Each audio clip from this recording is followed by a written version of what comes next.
जय श्री राम व्यूअर्स। आज हम एक ऐसे ग्रह योग के बारे में बात करने जा रहे हैं जो कुंडली का सबसे नकारात्मक ग्रह योग है। इस ग्रह योग का प्रभाव ऐसा है कि कुंडली में कोई भी ग्रह चाहे वो कितना ही मजबूत क्यों नहीं हो, उस ग्रह के परिणामों को पूरी तरह से पलट सकता है ये ग्रह योग। कोई भी घर कुंडली में चाहे कितना भी मजबूत क्यों नहीं हो, उसको देखकर ऐसा लग रहा हो कि ये घर व्यक्ति को वो सब कुछ दे सकता है जो इस घर से व्यक्ति चाहता है। परंतु इस ग्रह योग के प्रभाव में आने के बाद वो घर व्यक्ति को कुछ भी परिणाम नहीं दे पाता। व्यक्ति जीवन भर उस घर से संबंधित वस्तुओं को पाने के लिए प्रयत्नशील रहता है, कठोर परिश्रम करता है, परंतु उसके हाथ कुछ भी नहीं लग पाता है, क्योंकि ये ग्रह योग उस घर के कारकत्व को रहस्यमयी बना देता है, उस घर को कार्य करने से रोकता है, उस घर के कारकत्व को परिणाम देने से रोकता है, उसके कारकत्व को पूरी तरह से पलट कर रख देता है। और उस ग्रह योग का नाम है केंद्र योग। ये केंद्र योग दो ग्रहों के बीच में 90 डिग्री की एस्पेक्ट के कारण बनता है। जब कोई ग्रह अन्य ग्रह को 90 डिग्री की एस्पेक्ट देता है तो उसे ही हम केंद्र योग कहते हैं। ये ग्रह योग इतना शक्तिशाली होता है कि कोई ग्रह कुंडली में ऐसा लगता है कि बहुत ज्यादा प्रभावशाली है।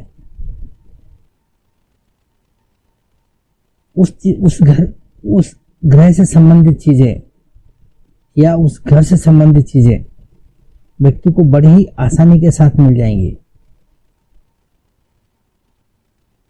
परंतु एक ज्योतिषियों के परिणाम फलित अक्सर फेल हो जाते हैं। जब हम इस केंद्र योग के परिणाम को पूरी तरह से नकार देते हैं या इन्हें हम समझ नहीं पाते हैं।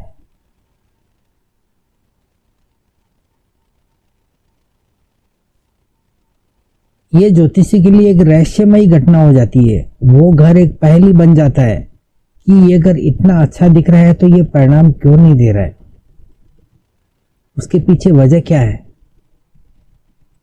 इसलिए इस केंद्र योग के बारे में जानना और समझना कि ये किस प्रकार से कार्य करता है, किस प्रकार से परिणाम देता है, किस प्रकार से ग्रह किसी ग्रह के कारकत्व को पलटता है, किस तरह से किसी घर के कारकत्व को पलटता है, इन्हें अगर अच्छी तरह समझ लिया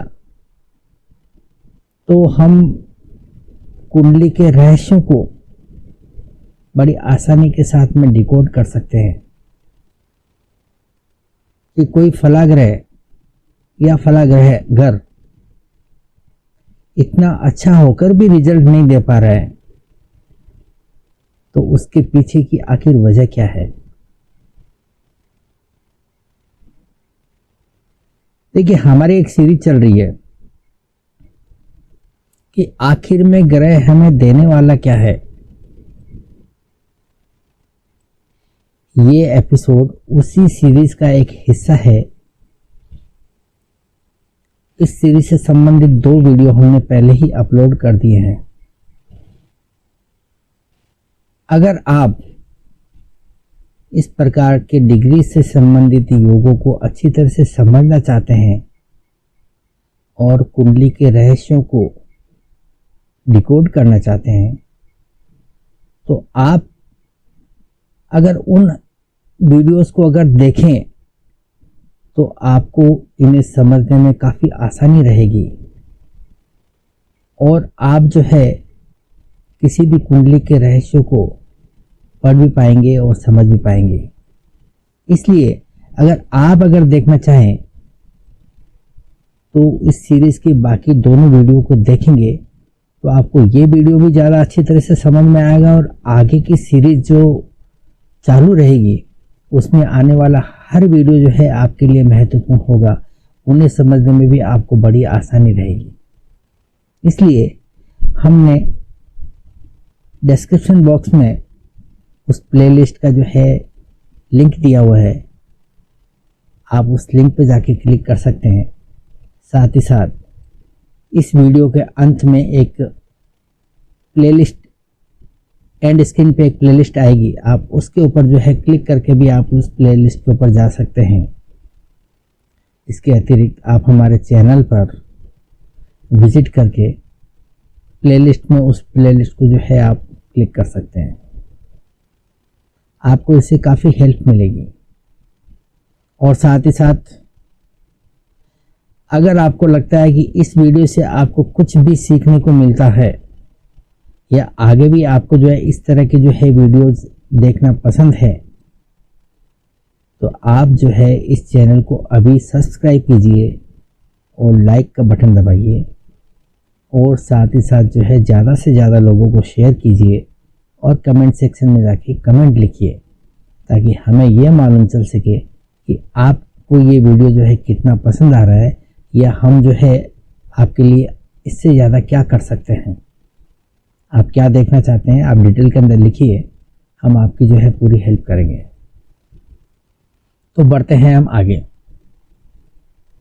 देखिए, ये जो केंद्र योग होता है 2 ग्रहों की डिग्री पर आधारित ग्रह योग होता है। जब कोई ग्रह किसी अन्य ग्रह को 90 डिग्री की आस्पेक्ट देता है तो उसे हम केंद्र योग कहते हैं। इसे 90 डिग्री की आस्पेक्ट भी कहा जाता है, इसे 90 डिग्री की हिट भी कहा जाता है और इसे जो है इंग्लिश के अंदर स्क्वायर भी कहा जाता है। ये अपने आप में एक बहुत ही शक्तिशाली और बहुत ही महत्वपूर्ण ग्रह योग है। इस ग्रह योग को समझने के बाद में, जानने के बाद में आपकी कुंडली को देखने की जो है क्षमता ही बदल जाएगी, आपका नजरिया बदल जाएगा। क्योंकि कई बार होता क्या है कि कुंडली में दिखता कुछ है परंतु जैसा दिखता है वैसा व्यक्ति को अनुभव ही नहीं होता। उसमें जो है कई चीजें जो है पहेली बनकर रह जाती है। तो उन पहेलियों को डिकोड करना जरूरी है कि आखिर मेरे साथ अगर ऐसा हो रहा है तो क्यों हो रहा है। अगर आप इन्हें समझ जाएंगे तो आपके लिए ज्योतिषीय गणनाएं काफी आसान हो जाएंगी। तो हमारी बात चल रही थी 2 ग्रह जब आपस में 90 डिग्री का संबंध बनाते हैं तो उसे हम केंद्र योग कहते हैं।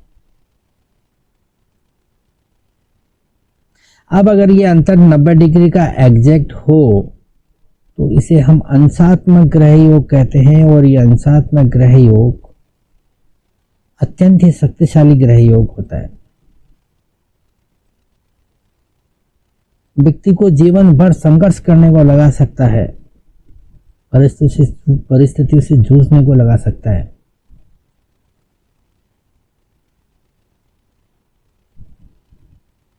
परंतु इस ग्रह योग में 5 डिग्री की व्याप्ति मानी गई है।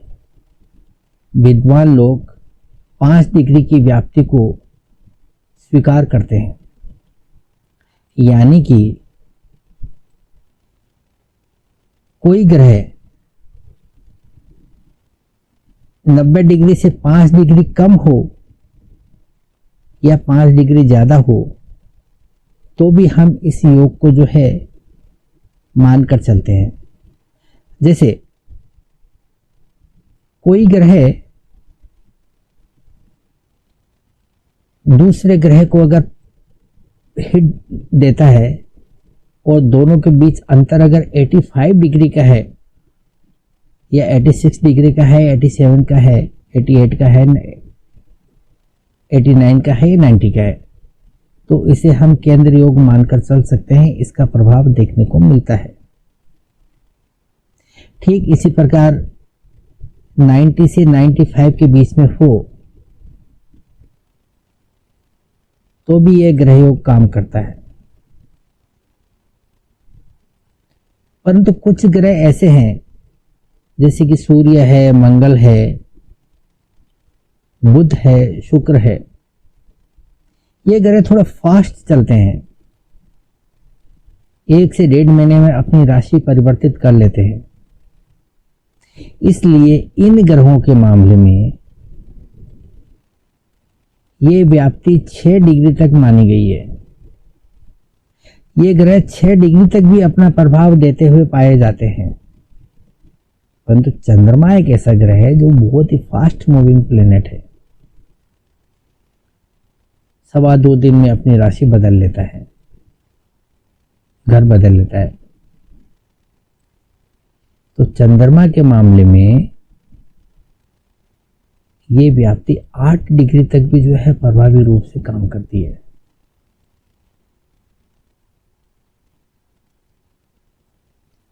अब इसको जरा इस गणना को जो हम कुंडली में समझ के लेते हैं। अब देखिए, ये यहां पर जो है शनि ग्रह है। ये यहां पर देखो 8 डिग्री का जो है बना हुआ है, ठीक है। तो यहां पर जो है हर घर जो है 30 डिग्री का जो है फिक्स होता है। अब यहां पर जो है ये चौथे घर में शनि बैठा हुआ है, तो 8 डिग्री पर शनि है। तो यहां पर समझो यहां पर ये शनि आ जाएगा 8 डिग्री पे, तो इसका जो है 30 डिग्री कंप्लीट हुआ। अब समझो यहां पे आ गया 8 डिग्री पे, तो इसका 60 डिग्री कंप्लीट हो गया। और ये 7वें घर के अंदर आ गया यहां पर 8 डिग्री पर, तो इसका पूरा 90 डिग्री कंप्लीट हो गया। और यहां पर जो है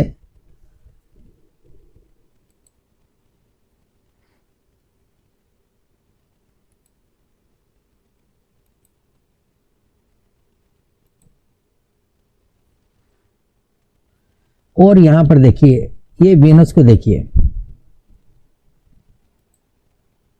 ये वीनस यहां पर 9 डिग्री का बना हुआ है। यानी कि शनि यहां पर 8 डिग्री पर है, तो यहां पर ये 90 डिग्री का जो है संबंध पूरा हो गया। और साथ में वीनस यहां से कितना आगे है, 1 डिग्री आगे है। यानी कि ये पूरा 91 डिग्री का जो है एस्पेक्ट हो गया। यानी कि इसे हम अंशात्मक ग्रह योगी मानेंगे। तो ये बहुत ही स्ट्रॉन्ग जो है ना केंद्र योग यहाँ पर बन गया। इसको हम एक और उदाहरण के द्वारा समझ लेते हैं। अब जैसे यहाँ पे देखिए चंद्रमा है, ये चंद्रमा यहाँ पर 10 डिग्री का बना हुआ है। अब यहाँ पर ये चंद्रमा जो है देखो, यहाँ से यहाँ आएगा 30 डिग्री, यहाँ से यहाँ आएगा 60 डिग्री, और यहां से यहां आएगा 90 डिग्री, ठीक है ना। अब यहां पर चंद्रमा है 10 डिग्री का, और यहां पर जो है बुध है 12 डिग्री का, मरकरी, ठीक है ना, ये 12 डिग्री का है। तो ये करीब करीब जो है ये भी एक अंशात्मक ग्रह योग बन गया। चंद्रमा और मरकरी के बीच में जो है, मून और मरकरी के बीच में ये एक अंशात्मक ग्रह योग बन गया।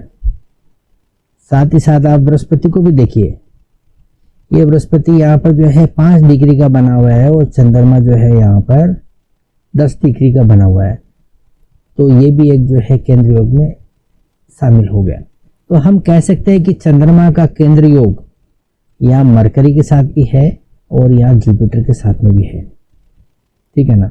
अब देखिए यहाँ पर ये केतु है, ये केतु यहाँ पर जो है 12 डिग्री का है और यहाँ पर जो है देखो ये 30 डिग्री, 60 डिग्री, 90 डिग्री, ये 5वें घर के अंदर 90 डिग्री का एस्पेक्ट जो है देता हुआ नजर आ रहा है। तो केतु की जो है यहाँ पर डिग्री कितनी है 12 और यहाँ मार्स की डिग्री कितनी है 13। तो केतु और मार्स का जो है यहाँ पर जो है केंद्र योग बनता हुआ नजर आ रहा है, ठीक है ना। अब देखिए आप केतु की डिग्री 12 है और ये 5वें घर के अंदर ही ये सन बैठा हुआ है सूर्य, इसकी डिग्री है 23 और 12 और 23 में कितना अंतर हो गया 12 डिग्री का। तो ये जो सूर्य है ये केंद्र योग से बाहर निकल गया है, ये केंद्र योग में शामिल नहीं है। 5 डिग्री की व्याप्ति के अनुसार जो आपस में संबंध बनाते हैं ग्रह, तो उसे हम केंद्र योग के अंदर मान के चलते हैं। तो ये हुआ हमारा एक केंद्र योग को देखने का तरीका। अब इसे हम देखते हैं कि ये परिणाम किस तरह से देता है। अब देखिए ये एक नेटिव है,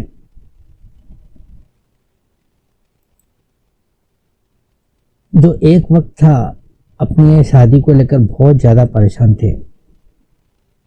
इन्होंने बहुत लोगों को जो है अपना बर्थ चार्ट बताया और सभी लोगों का कहना यही था कि ये पत्रिका जो है शादी के लिहाज से जो है बहुत शानदार पत्रिका है। काफी हद तक उनका जो है कहना भी सही था, क्योंकि यहां पर देखिए शादी को हम 7वें घर से देखते हैं।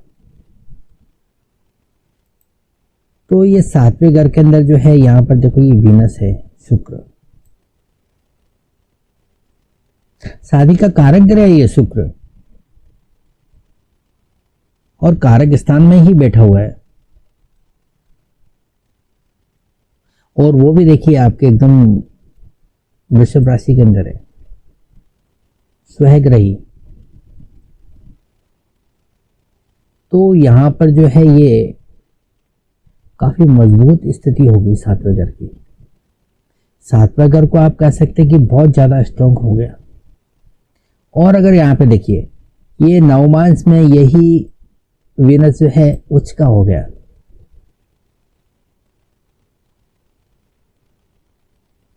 और क्या चाहिए, शादी का कारक ग्रह जिस कुंडली में इतना मजबूत हुआ उसमें जो है शादी की कोई परेशानी होनी ही नहीं चाहिए। जब चाहिए तब शादी होनी चाहिए, परंतु इस व्यक्ति के साथ में जो है ऐसा नहीं रहा। इसे बहुत सी समस्याओं का सामना करना पड़ा। परंतु क्योंकि इस व्यक्ति का जो है 7वां घर मजबूत है,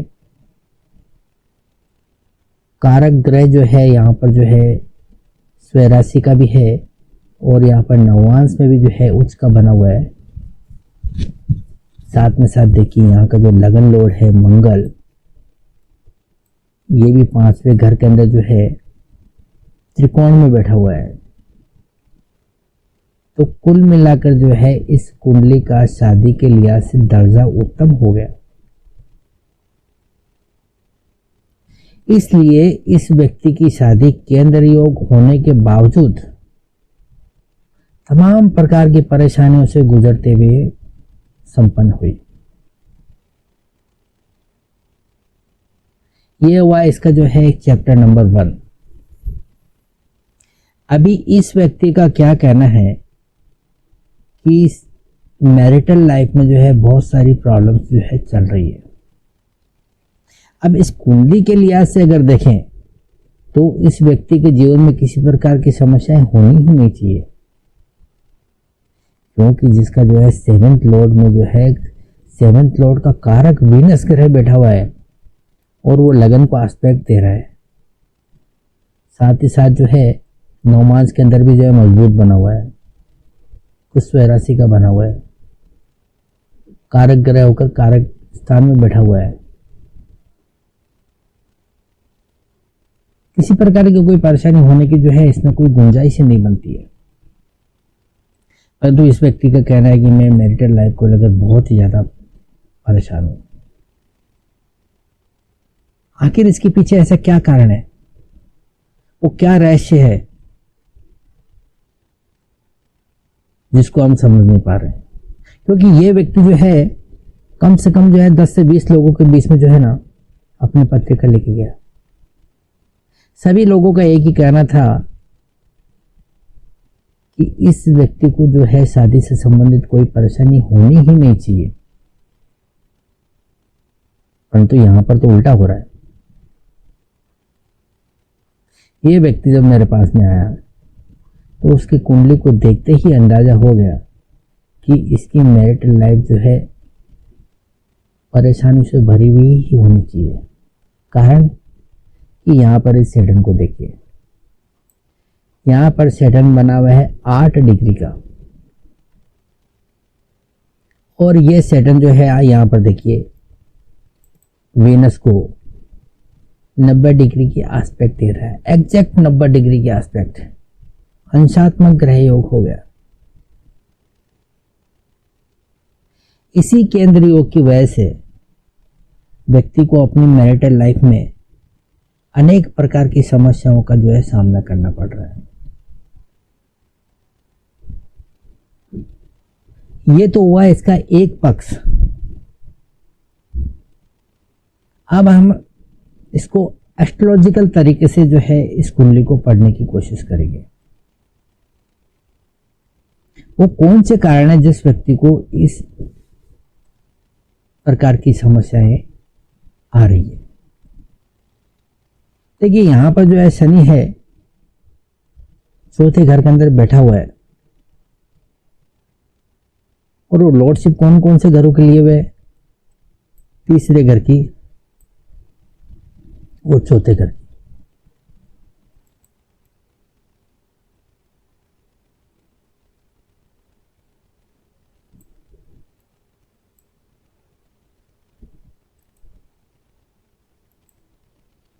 ये तीसरा घर और ये चौथा घर शनि लेके चल रहा है,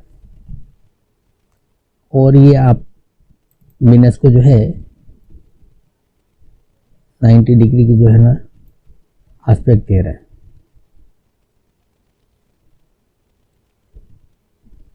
यानी कि इस व्यक्ति की मैरिटल लाइफ में जिस वजह से परेशानी आएंगी वो या तो तीसरा घर की वजह से आएंगी या फिर चौथे घर की वजह से आएंगी।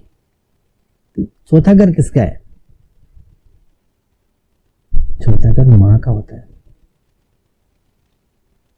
तो इस व्यक्ति की मैरिटल लाइफ में सबसे बड़ी परेशानी जो है ये मां की वजह से आ रही है। साथ ही साथ तीसरा घर जो है क्लोज रिलेटिव्स का भी होता है। तो यहाँ पर रिलेटिव्स की जो है दखलंदाजी भी जो है इस व्यक्ति के व्यक्तिगत जीवन में कुछ ज़्यादा ही चल रही है। साथ ही साथ तीसरा घर पड़ोसियों का भी होता है। तो यहाँ पर पड़ोसी भी जो है आग में घी डालने का काम कर रहे हैं। तो ये है एक केंद्र योग को देखने का तरीका। अब सवाल आता है कि ये केंद्र योग जो है इतना शक्तिशाली क्यों है? इसमें ऐसा क्या है कि ये किसी भी घर को या किसी भी ग्रह को इतने शक्तिशाली तरीके से प्रभावित कर सकता है? इसके पीछे वजह है कि यहाँ पर जो एक केंद्र योग होता है वो दो केंद्र स्थानों के बीच में होता है। अब केंद्र स्थान देखिए, यहाँ पर जो है ये लगन है, 1 है, 4 है, 7 है और 10 है। ये केंद्र स्थान हो गया। अभी कोई ग्रह लगन में बैठा है तो 90 डिग्री की एस्पेक्ट जो है कहाँ पे देगा? ये चौथे घर में देगा। अगर कोई ग्रह चौथे घर से जो है अपनी हिट देगा या केंद्र योग बनाएगा, वो किससे बनाएगा? सातवें घर से। सातवें घर में कोई ग्रह बैठा है तो वो केंद्र योग बनाएगा 10वें घर से, और 10वें घर में कोई ग्रह बैठा है तो वो केंद्र योग बनाएगा लगन से। यानी कि केंद्र योग जो होता है दो घरों के, दो केंद्र स्थानों के बीच में ही स्थापित होता है। अब समझ लो कोई ग्रह यहाँ पर दूसरे घर में बैठा हुआ है, तो दूसरे घर का जो है केंद्र कौन सा होता है? ये पांचवें घर। दूसरे घर में बैठा हुआ ग्रह पांचवें घर से केंद्र योग बनाएगा। पांचवें घर में बैठा हुआ ग्रह आठवें घर से केंद्र योग बनाएगा। आठवें घर में बैठा हुआ 11वें ग्रह से जो है केंद्र योग बनाएगा, और 11वें घर में बैठा हुआ ग्रह लगन से केंद्र योग बनाएगा। ठीक इसी प्रकार तीसरे घर में बैठा हुआ ग्रह का केंद्र योग बनेगा छठे घर से, और छठे घर में बैठा हुआ ग्रह अपना केंद्र योग बनाएगा नौवें घर से, और 9वें घर में बैठा हुआ ग्रह केंद्र योग बनाएगा 12वें घर से, और 12वें घर में बैठा हुआ ग्रह अपना केंद्र योग बनाएगा तीसरे घर से। यानी कि ये जो केंद्र योग होता है दो केंद्र स्थानों के बीच में ही जो है बनता हुआ नजर आता है। और आप जानते हैं कि कुंडली में जो है सबसे शक्तिशाली जो है स्थान कौन से होते हैं?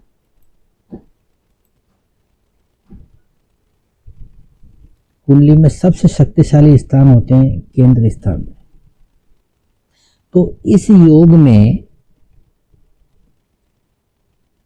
केंद्र स्थान की शक्ति पाई जाती है, इसीलिए ये योग जो है इतना शक्तिशाली होता है, इतना प्रभावशाली होता है।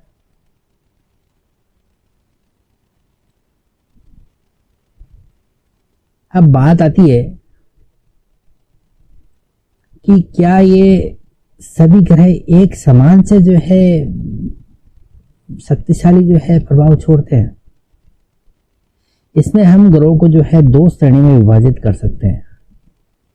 एक मैलेफिक प्लेनेट, पाप ग्रह, जिसमें हम शनि, मंगल, राहु, केतु और काफी हद तक जो है सूर्य, इन 5 ग्रहों को हम मैलेफिक प्लेनेट मानते हैं, पाप ग्रह। इसके अतिरिक्त जो है शुभ ग्रहों में बेनिफिक प्लैनेट्स, जो प्रथम दर्जे के जो है बेनिफिक प्लैनेट है वो है यहां पर बृहस्पति और शुक्र। चंद्रमा और बुध जो है परिस्थिति के अनुसार अच्छे होते हैं या बुरे होते हैं। तो कुल मिलाकर 4 शुभ ग्रह हो गए। तो यहां पर जो है मैलेफिक प्लेनेट है शनि, मंगल, राहु, केतु, सूर्य। इन ग्रहों का केंद्र योग ज्यादा शक्तिशाली माना जाता है, व्यक्ति को तुरंत ही रिजल्ट देता है, स्पष्ट रिजल्ट मिलता है। इस रिजल्ट को बड़ी आसानी से समझा जा सकता है, देखा जा सकता है, महसूस किया जा सकता है।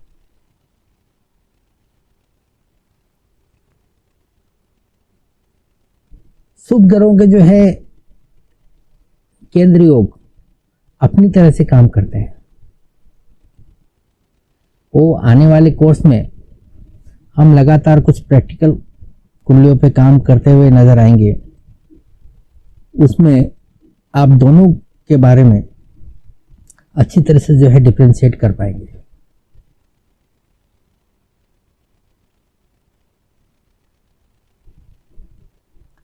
इन दो एक केंद्र योग जो होता है ना, इसकी सबसे बड़ी विशेषता क्या है?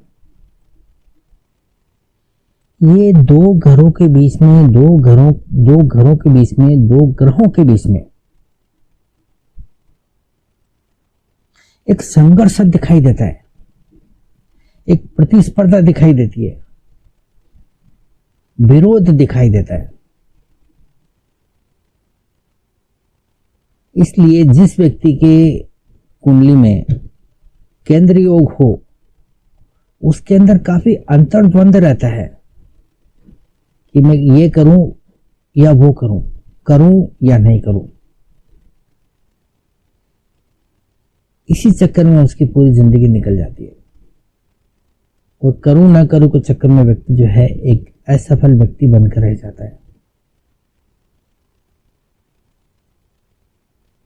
ये इतना संघर्ष, इतना विरोध इस कुंडली में, इस ग्रह योग में क्यों है, उसके पीछे का भी एक रीजन स्पष्ट है। इसको हम लॉजिकल तरीके से समझने का प्रयास करें, इसका कारण भी हमें स्पष्ट तौर पर समझ में आता है। क्योंकि देखिए अभी ये ग्रह योग है, यहाँ पर जो है ये शनि है और यहाँ पर ये वीनस है। इसके बारे में हमने प्रैक्टिकली भी जो है अभी इस कुंडली के बारे में, इस ग्रह योग के लेकर हमने कुछ चर्चा की है, उसके आधार पे आपको कुछ समझ में आया होगा। अब ये जो है 90 डिग्री का जो है यहाँ पर जो है संबंध दो ग्रहों के बीच में बन रहा है। अंशात्मक ग्रह योग है। व्यक्ति को शादी से संबंधित जो है संभावनाएं थी, यहाँ पर उन संभावनाओं को पूरी तरह से जो है इस शनि ने प्रश्न चिन्ह लगा दिया। आखिर इतना अंतर्विरोध क्यों है इस योग के अंदर?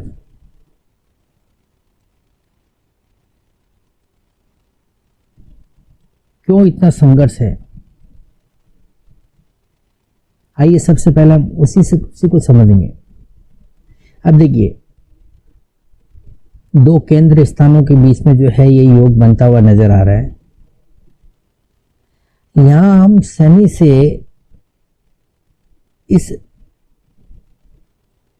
शुक्र की दूरी अगर देखें हम, तो यहां पर देखिए दोनों के बीच में संबंध किस तरह का बनता है। ये शनि 1 2 3 4, ठीक है ना। ये शनि से जो है शुक्र जो है यहाँ पर चौथा घर बनता है, यानी कि इनमें चौथे स्थान का संबंध आता है। चौथा घर किसका होता है? आराम, सुख, नींद। किसी प्रकार का जो है व्याधान नहीं चाहिए, खलल नहीं चाहिए। तो यहां पर शनि के लिए ये घर जो है एक आराम का घर है, तसल्ली का घर है, सुकून का घर है। यहां पर आ गई व्यक्ति की मैरिटल लाइफ। क्योंकि यहां पर जो है दोनों घर ही मजबूत, दोनों ही ग्रह मजबूत है, दोनों केंद्र में है, इसलिए दोनों ही ग्रह मजबूत हो गए। और यहां पर जो है वीनस से जो है यहां पर अगर सैटर्न की अगर दूरी समझे तो ये 10वां घर होता है शनि। देखिए 1 2 3 4 5 6 7 8 9 और 10, ये 10, 1 2 3 4 5 6 7 8 9 10, ये 10वां घर बनता है शनि। 10वां घर किसका होता है? कार्य क्षमता का, परिश्रम का, हार्ड वर्किंग का, अपने क्षेत्र में वर्चस्व साबित करने का। तो यहां पर दो अलग अलग परिस्थितियां बन गई। शनि के लिए चौथा घर बन गया आराम का, सुखों का, और वीनस के लिए ये जो संबंध 10वां हो गया, यानी कि ये व्यक्ति को जो है कार्य क्षेत्र में जो है प्रवृत्त करता है, हार्ड वर्किंग के लिए प्रवृत्त करता है। इसका मतलब सीधा सा है, साफ सा है कि शनि जो है यहाँ पर चौथे घर के अंदर आराम करना चाहता है और ये वीरस जो है सातवें घर के अंदर परिश्रम करना चाहता है, अपना काम करना चाहता है, हार्ड वर्किंग करना चाहता है, इस व्यक्ति की शादी कराना चाहता है। तो दोनों के जो है कारकत्व एक दूसरे के विरोध में आ गए। चौथा घर कंप्लीट आराम का है, 10वां घर प्योर हार्ड वर्किंग का है, वर्चस्व का है। इसीलिए इस योग में दो ग्रहों के बीच में अंतर्बंध काम करता है, विरोध तत्व काम करता है, संघर्ष दिखाई देता है।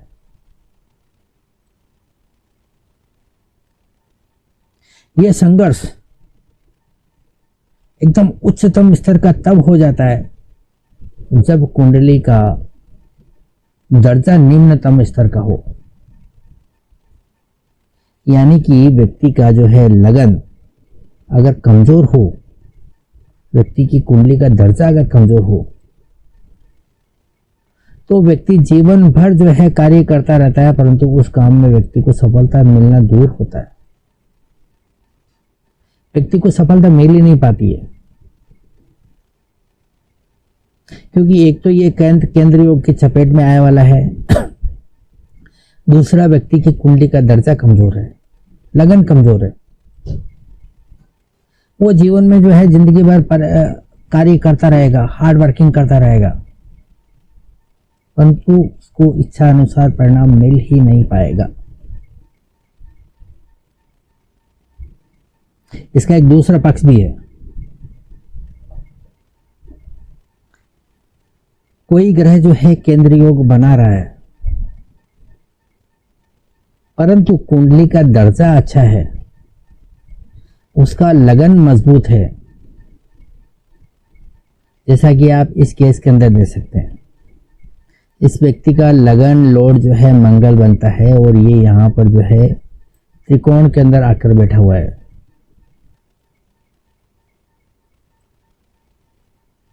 वो भी बृहस्पति की राशि के अंदर, जो कि इसका मित्र है, और साथ में बैठा हुआ है सूर्य।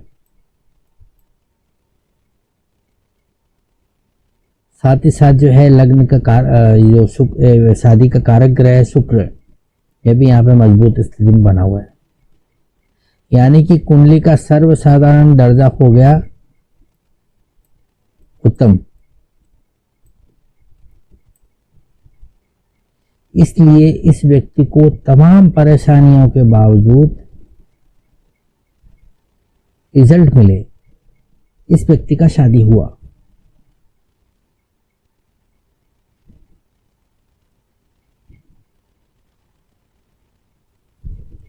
परंतु अगर समझो कुंडली का दर्जा अगर कमजोर है,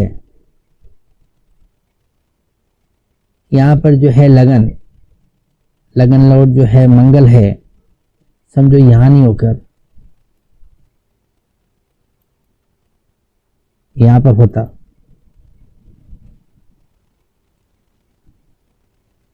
और ये शुक्र जो है यहां नहीं होकर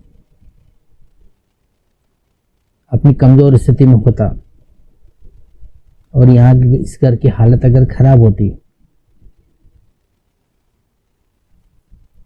तो क्या होता? व्यक्ति जीवन भर शादी के लिए तरसता, परंतु उसकी जो है शादी नहीं हो पाती। तो यहाँ कुंडली का दर्जा जो है वो बहुत महत्वपूर्ण रोल अदा करता है। अगर केंद्र योग हो और कुंडली का दर्जा अगर अच्छा हो,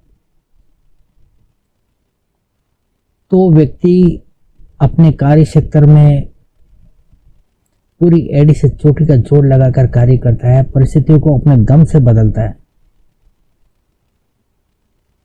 ऐसा व्यक्ति तमाम प्रकार की विपरीत परिस्थितियों से निकलता हुआ अपने कार्य क्षेत्र में जो सफलताएं अर्जित करता है।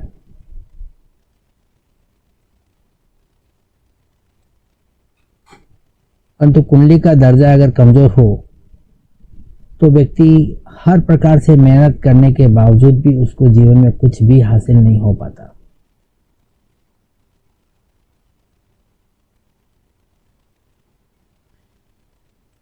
केंद्र योग जो होता है वो अपने आप में कुंडली के कई रहस्यों को जो है उजागर करता है। कई चीजों से जो है एक ज्योतिषी जो होता है अनभिज्ञ ऐसा होता है। इस ग्रह योग के अभाव में, जानकारी के अभाव में कई चीजें ऐसी होती है जो पहली बनकर रह जाती है। जैसे भी इसी ग्रह योग की बात कर लेते हैं। इस व्यक्ति की जो है समय पर शादी नहीं हो पाना या शादी के बाद में मैरिटल प्रॉब्लम्स का होना अपने आप में एक पहेली सा बना हुआ है। परंतु जिस व्यक्ति को इस केंद्र योग के बारे में जानकारी है, जो इस केंद्र योग को पढ़ सकता है, तो समझ लो कि उसकी जो है पहेली सुलझ गई। इसी प्रकार से जो है और भी ग्रह योग है जो डिग्री के आधार पर काम करते हैं। ये हमारे एक सीरीज चल रही है जो काफी लंबी जाएगी। हर उस ग्रह योग के बारे में हम डिटेल के साथ चर्चा करेंगे। जो व्यक्ति के जीवन में किसी प्रकार का बदलाव लेके आ सकता है, कुंडली पर अपना शक्तिशाली प्रभाव छोड़ सकता है। इन सब चीजों को जानने के लिए आपको बने रहना होगा हमारे चैनल पर। और अगर हमारा चैनल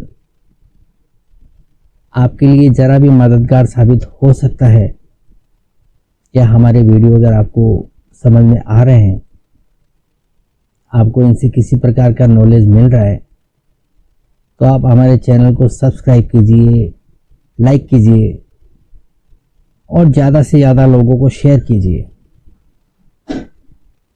कमेंट सेक्शन में जाके कमेंट लिखिए कि आप क्या देखना चाहते हैं। हम आपके लिए वीडियो लेकर आएंगे। कोई चीज़ समझ में नहीं आ रही है, आप कमेंट लिखिए। हम या तो आपका कमेंट में जवाब देंगे या फिर उसके लिए सेपरेट वीडियो लेकर आएंगे।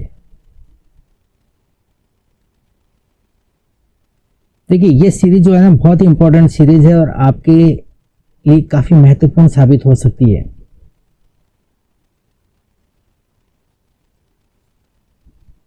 यूट्यूब का एल्गोरिथम नहीं कहता कि इतने लंबे लंबे वीडियो बनाकर जो है शुरुआत में किसी प्रकार की जो है कोई मदद मिल सकती है। मैं इतने भी लंबे वीडियो बनाता, रेगुलर बनाता, वो सिर्फ इसी बेस पर बनाता कि आप लोगों को मैं कुछ दे सकूं, कंट्रीब्यूट कर सकूं, आपके लिए कुछ नॉलेज में कुछ बढ़ोतरी कर सकूं। अगर आप लोगों का समर्थन मिला तो मैं इसी तरह की वीडियो आपके लिए लगातार लेता आता रहूंगा। इसलिए आप ना सब्सक्राइब कीजिए, शेयर कीजिए, कमेंट कीजिए। ये आप लोगों पे डिपेंड करता है कि आप इस सीरीज को कितना पसंद करते हैं। अगर आपका समर्थन नहीं मिला तो फिर मुझे इस सीरीज को जो है बंद करना पड़ेगा। तो इसलिए प्लीज सब्सक्राइब कीजिए। Thank you. मिलते हैं अगले वीडियो में।